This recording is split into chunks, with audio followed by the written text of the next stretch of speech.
Bugun tabiiy protein, ya'ni kazinaki tayyorlaymiz. Bizga kerakli bo'ladigan mahsulotlarimiz: tozalangan yong'oqlar, mayiz, qon urug'i,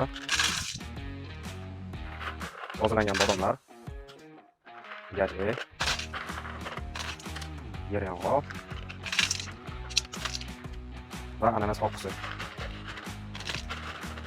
Endi uni aralashtirib olamiz. Endi qiyom solamiz.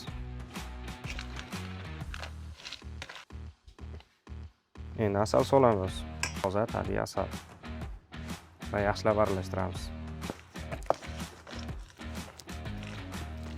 Aralashtirib oldik. Endi buni hozir qatnasga solamiz va tekislab kesamiz. Xo'p.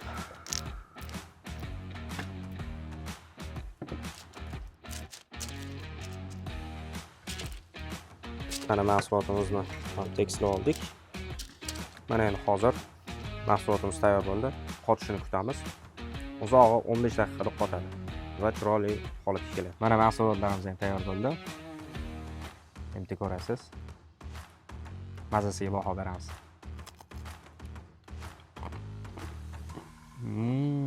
Gap yo'q. Endi qopqog'ini yopamiz. Mana mahsulotlarimiz tayyor bo'ldi. Zakaz berish uchun pastda telefonlarni qoldiramiz. Yoqqan bo'lsa bitta like bosib qo'yasizlar.